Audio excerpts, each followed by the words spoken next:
The streets will never make you grow. It's not a seed, it's a gutter. There's no happy endings in this life. So this is my message to you.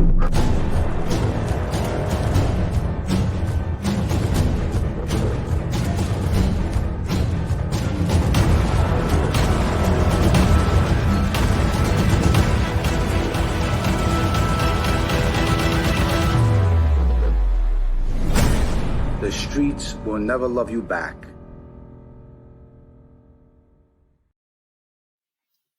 Pow.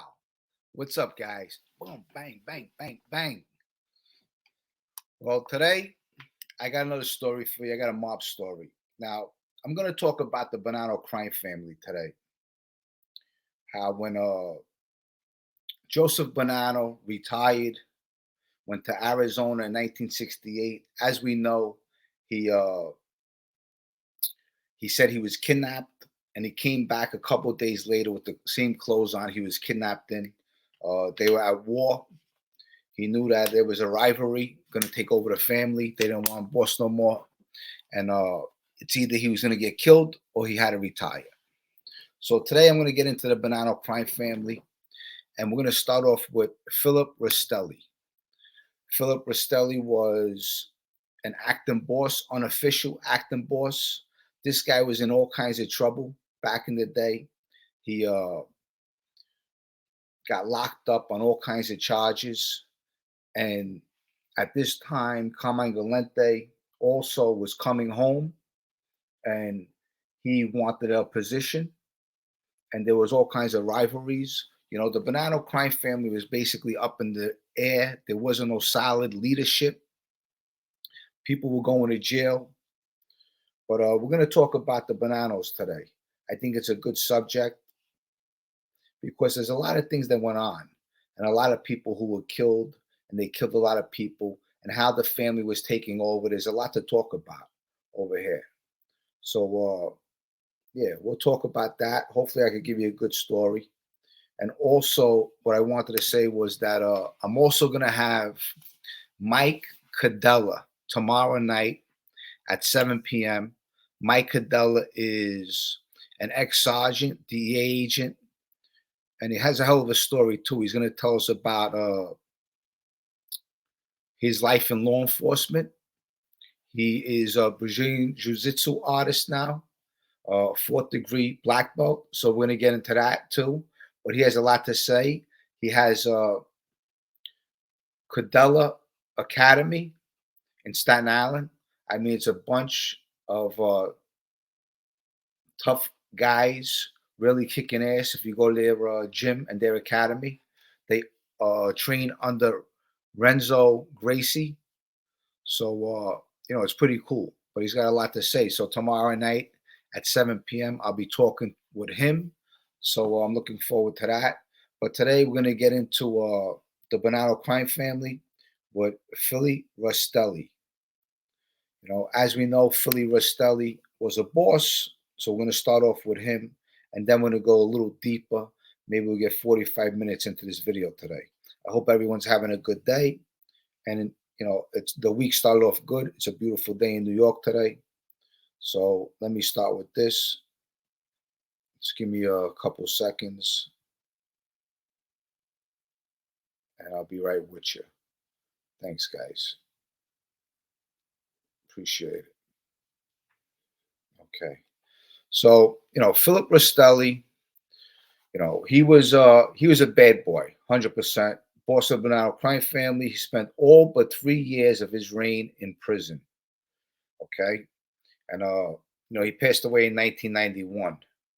But he did 10 years in 76, and they were all consecutive bids, 12 years in 87. So this guy was in jail for a long time. So he was very bitter. You know, Carmine Galante comes home. He takes over the power. He makes himself the unofficial boss. And Rastelli definitely is not happy with it. There's a lot of people on the street that aren't happy with it. The wise guys aren't happy. And Carmine Galante was a hard guy to deal with. We all know that. But Rastelli was heavily involved in loan sharking, extortion, and drug trafficking. activities before joining the Bonanno Crime Family. Rastelli had also a lunch wagon business. After moving to Greenpoint, Brooklyn, where he lived until his incarceration, he met and became close friends with Dominic, Sonny Black Napolitano, Carmine Galante, Joseph Bonanno, and Joseph Massino. So he had strong relationships with Joseph Massino and Sonny Black, the one who was murdered eventually. Now, at this time, there's so much going on with the Bonanno crime family. The leadership is not there. Philip Rastelli is doing jail time, and he feels like he's the boss. He deserves the position. And Carmine Galante just came home, and he is saying that he's the boss. He's an unofficial boss because no one voted on it. So let's in 1969, in an attempt to restore order to the Bonanno crime family, the commission appointed a three-man panel to run the family. This panel included Rastelli, Joseph D. Filippi, and Natalie Joe Diamonds Evola, okay, boss of the Bonanno family. On July 21st, 1971, Rastelli was indicted in Riverhead, New York on loan sharking charges. This is when all his problems started in 1971. And from there on, he just kept on going in and out of prison until he stayed in prison for a long time. The loan sharking ring centered in Bayonne, New York, Babylon, New York, and Islip, New York, charged victims from 250 to 300% interest annually and generated over $1 million per year in revenue for the Bonanno family. I mean, those are good schemes back then. They don't have the schemes like this, like they did it back in the day. On December 28, 1972, Rastelli was convicted in state court on 7 counts of loan sharking. On August 28, 1973, Bonanno boss Evola died of cancer. So there's another guy that died. Okay, 73. So this guy, as people are passing away, this guy knows that this Bonanno family belongs to him. On February 23rd, 1974, at a meeting at the Americana Hotel in Manhattan, the commission named Rastelli boss. So they named Rastelli the boss, the commission. He was the first member of the Queens faction to lead the family, okay, from Queens. The previous bosses had all come from the family's birthplace, Brooklyn. The Bonanno family was born in Brooklyn. This way you guys know that. Although Rastelli was endorsed by the commission, the real power in the family soon migrated to rival Carmine Galante, who was released from the prison at the same time.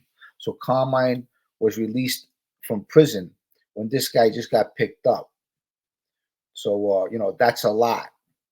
Eventually, on August 27, 1976, Rastelli was sentenced to 10 years in prison. So Carmine Galante was out. Rastelli was sentenced to 10 years in prison, served consecutively to a 4-year state sentence for conspiracy, criminal contempt of court, and so on. He was in prison in Lewisburg Penitentiary, the same place I was in prison, and a lot of mafioso that was in prison. Rastelli's main contacts to the Bonanno family were, again, Mobsters Dominic, Sonny Black Napolitano, and Joe Massino. And eventually, we know that Joe Massino takes over the family, right? He kills the 3 captains and a few other people that need to get killed. In Rastelli's absence, Galante seized control of the Bonannos as unofficial acting boss. He was unofficial acting boss, Carmine Galante. The New York crime families were alarmed at Galante's brazen attempt to taking over the narcotics market. Genovese crime family boss Frank Terry began contacting Cosa Nostra leaders to build a consensus for Galante's murder. So eventually they wanted to murder Galante. This guy was too hard to deal with, even obtaining approval from the retired Joseph Bonanno. In 1979, they received a boost when Rastelli and Joseph Massino sought commission approval to kill Galante. That's 1979. That's the year they killed Galante. Napolitano was later promoted to Capo Regime. Sonny Black became a Capo Regime, as well as gunman Anthony Intelligato. That's Bruno. Rastelli was now the undisputed boss, controlling things from behind bars to the use of acting bosses such as longtime Bonanno mobster Salvatore Sally Fruits. So Rastelli was in prison. Massino began jockeying for power with Dominic Sonny Black Napolitano, another Rastelli loyalist capo. Both men were themselves threatened by another faction seeking to dispose the absentee boss led by capos Alphonse Sonny Red and Delgado, Dominic Bintrin Trincella, and Philip Giacome. The commission initially tried to maintain neutrality, but in 1981, Massino got word from his informants that the three capos were stocking up on automatic weapons and planned to kill Rastelli loyalists to become the new bosses. Okay, they wanted to take over the family of three captains. That's why they were murdered. So we know that now. Okay, the three captains were murdered because they wanted to take over and take over the family while Philip Rastelli was in jail, and they just end up killing Carmine Galante. So we're going to get into this, okay? So Carmine Galante gets killed. As you see, that's a photo of him getting killed with two other guys that night. Godfather, Galante slain, mob chief, and two others die. Fourth is shot in Brooklyn Rubber. So now Carmine Galante is dead. Now all these captains in the Bonanno Crime Family are coming together and they want to take over the family, right? Which is normal, right? You got Big Trin, Sonny Red, and Philip Giacome. So they want to take over. This is a photo with them. Okay, they think that they're gonna take over the family, and they're on the right side. As you see Anthony, Bruno, and Delicado. You see Frank Lino. You see JB and Delicado. That's his father, Bruno's father, Sonny Red. Dominic Bintrin, Joseph Bonanti. Now, Joseph Bonanti was our guy. You got Philip Giacome in the back, Vincent Bassiano. Now, these guys were taking over the family. Nothing was going to stop them, okay? But you had Joe Massino that was always thinking, okay? And he wasn't going to make them take over. And Sonny Black was planning these guys' murders. So Joe Massino gets together with Frankie Lino. He is making a crew together to take these guys out. Joe Bonanti is obviously with these guys, but once Sonny Black and Joe Massino kill these captains, everything is up in the air. Joe Massino's taking over the family for Rastelli. Rastelli is going to be the official boss, and Joe Massino is very close with Philip Rastelli, and so is Dominic Napolitano, and they're going to take over the family. They end up whacking these guys out, as you know, but I might be going a little too far because I also want to talk about these guys who killed Carmine Galante.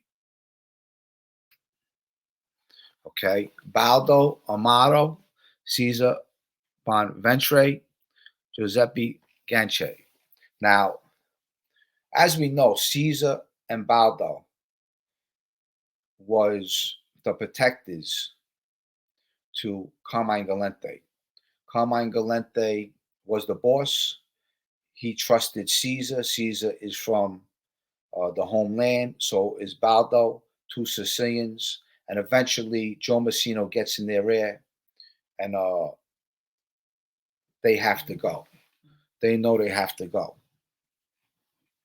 So these two guys do the job. They say that Bruno and Delgado is the shooter on Carmine Galante. I don't know how true that is, but there's a possibility that can be true. I don't know. Only Bruno knows that and a few other people.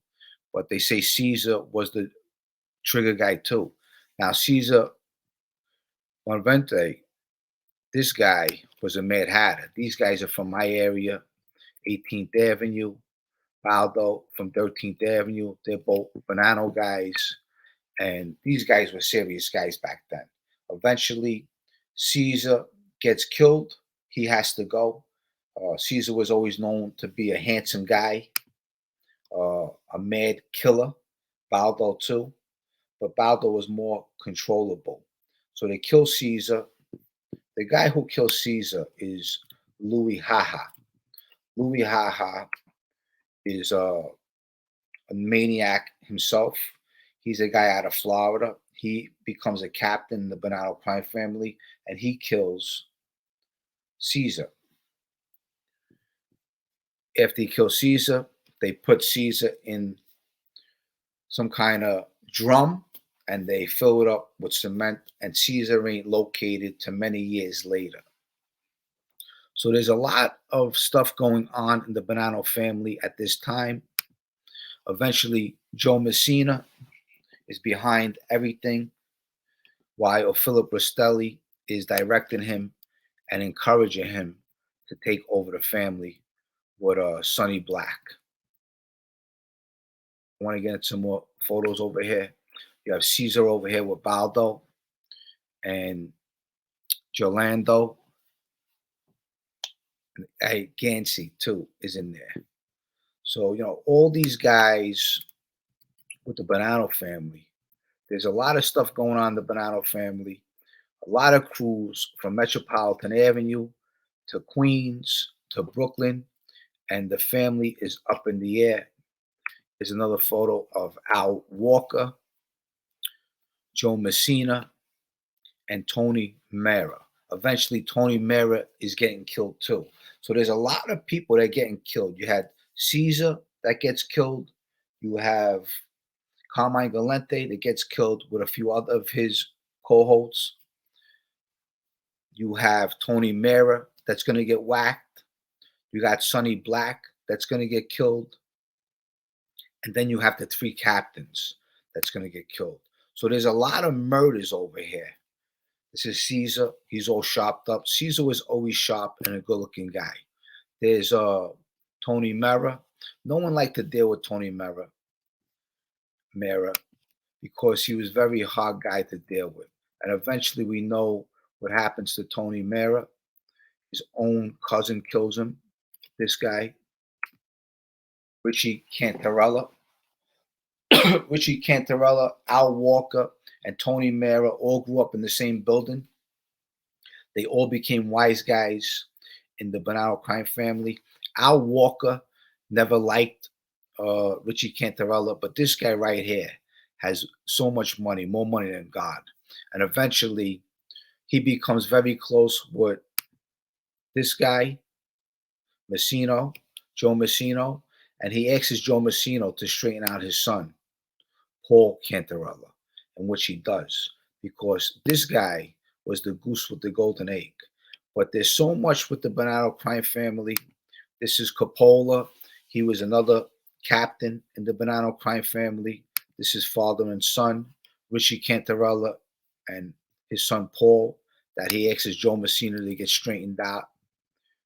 And Bruno Indelicado, he ends up going away for a long time.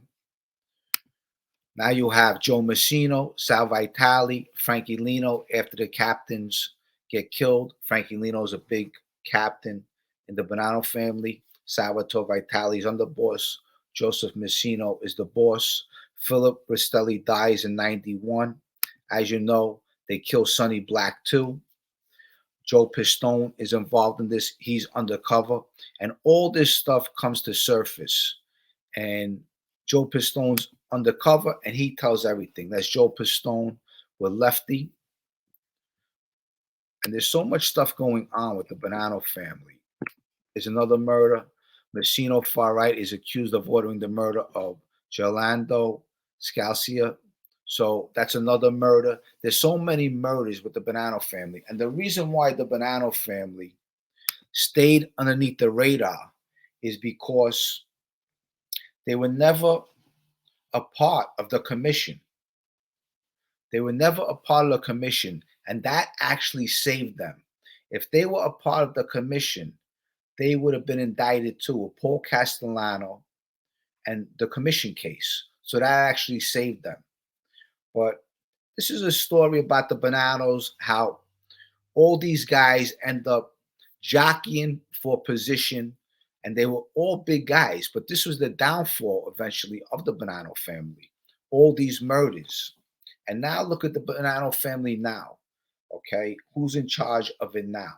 You got Mike Mancuso. He just came home. I heard he got pinched again, and it was nothing compared to how it was back in the day when these guys were running the show. I mean, just look at these guys, serious guys. This guy Caesar, this guy was involved in killing Carmine Galente, and then they kill him. Baldo is doing life in jail, and all these guys, you couldn't trust none of them. If you're in the mob, there's not one of these guys you can trust. You can't trust Bruno, no way. You can't trust Sonny Black. You can't trust nobody. Kidding me? And these people who want to be a part of this mafia, just look at all the photos. Look, these two guys end up cooperating. One's a boss, one's a captain. Okay. This guy's a captain. He cooperates. Okay. Him and his son cooperate. I mean, this is Joe Massino, the boss, the underboss, and a captain. They all cooperate. I mean, what the fuck else? Do you need the writing on the wall? I mean, it's a no-win situation. Then they kill the boss. How much loyalty and honor is involved in this life? There ain't none. It's all a bunch of bullshit. You know when it was honorable? When back in the day when the Italian bosses said, when you get married one time. There ain't no divorce. There ain't no separation. You stay with that wife forever. Those were the days when the mafia was the mafia. Well, I hope you enjoyed this story. As you see, Joe Bonanti with Big Trun in the corner. Joe Bonanti was a guy that I had a lot of conversations with. Used to smoke a lot of pot and go back and forth up and down the avenue. There's so many of these guys where you think they were so big. This is one guy, for example. Okay, I gave a story on him the other day, Anthony Graziano. Now, Anthony Graziano was very close with Sparrow, Joe Messina. If you met Anthony Graziano in the street in Staten Island, you would think that he was a boss. You would think he would have maybe 7 murders underneath his belt. The guy didn't have one murder, and he loved doing cocaine. This guy. And a lot of these guys love doing cocaine. Even Bruno and Delicado love doing cocaine. These two guys love doing cocaine. Baldo, Caesar, all these guys love doing cocaine. So just to give you guys an idea, back in the day, all these men, Carmine Galente, eventually he gets killed. Carmine Galente, a ruthless and unhinged mobster who is deeply involved in heroin trafficking. And the thing is, too, to all these stories, all these old timers, wise guys were all involved with drugs. Even John Gotti, whose crew's heroin dealing led to a showdown with Big Paul Castellano. Okay, then you have this guy, Santo Trafficante, another heroin guy. Then you have this guy, the current boss of the Gambino family, who has previous conviction of heroin trafficking. So all these guys have heroin behind them. Rosario Gambino, one of the biggest heroin traffickers in the United States in the 1980s. Okay, every single of these guys, heroin. Johnny Pops, Papalia, Magano family's key man in the heroin trade. So all these guys were involved in drugs.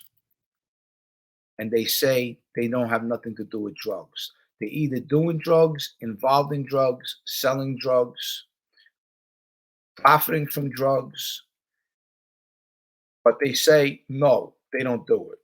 That's where you say it's all a bunch of bullshit. The famous hit of Carmine Galente and the guy that was with him, Baldo, Amaro, Caesar, Ventre. I mean, these guys were definitely mad hatters, I'll tell you. Caesar and Baldo. Kidding me? They did what they were told, and then eventually they killed Caesar too. And he knew about. Baldo knew that Caesar had to go. And you know what? You set him up, and he's got to go. And that is what that life is all about. When they call you in, you don't know if it's your time. And then the Bonanno family became Joe Massino, Tommy Karate in the middle, and Frankie Lino. Frankie Lino was Tommy Karate's captain. So the Bonanno family had their little run in the street for a while, and eventually it all came to an end because all the big guys cooperated. Well, I hope you liked this video. Like I said, tomorrow night, 7 p.m., I'm going to have Mike Cadella on here. He's got a hell of a story, and I'm looking forward to it. And I know you guys are going to like it too. Okay, with all that said, I love you guys. Everyone have a great day, and I'll see you in my next video. I love you guys. Bye. The streets will never make you grow. It's not a seed, it's a gutter. There's no happy endings in this life. So this is my message to you.